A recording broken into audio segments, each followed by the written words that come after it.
liberté, que le droit de manifester est garanti par les lois et règlements en vigueur dans notre pays. Mais comme dans toutes les démocraties, l'exercice de cette liberté est encadré et soumis au respect de certaines conditions, telles que l'autorisation préalable des autorités compétentes, les précisions sur le but de la manifestation et les itinéraires à emprunter par les manifestants, l'identification des organisateurs à l'effet d'établir les responsabilités en cas de dérive. Par conséquent, une manifestation qui ne respecte pas ces exigences est illégale et les personnes qui l'ont initiée devront répondre de leurs actes conformément à la loi. Je demande donc aux parents de veiller à la sécurité de leurs enfants et de ne pas les laisser, surtout ne pas les laisser qu'ils soient instrumentalisés ou naïvement exploités par certains hommes politiques véreux, égoïstes et irresponsables. J'exhorte ces derniers à ne pas se servir de nos enfants pour assouvir leurs desseins funestes.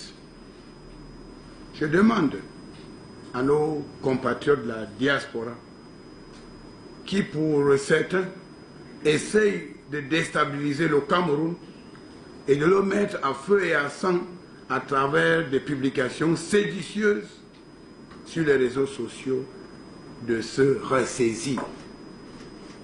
Il est encore temps de prendre le bon chemin avant qu'il ne soit tard.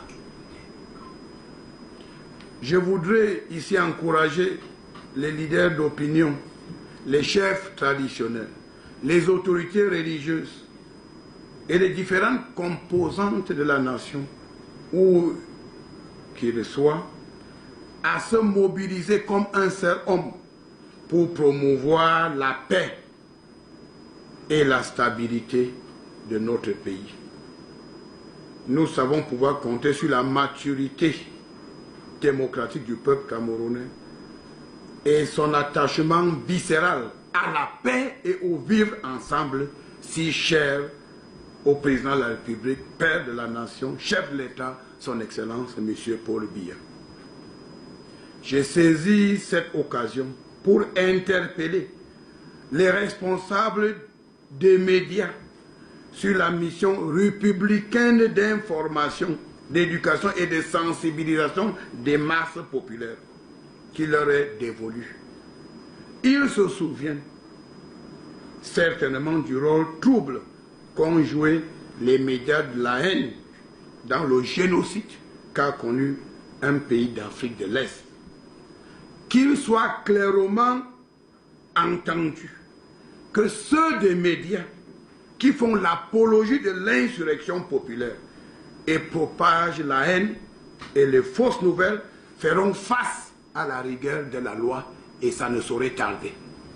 Le Cameroun, sur la conduite éclairée du chef de l'État, son Excellence M. Paul Biya, est un État de droit.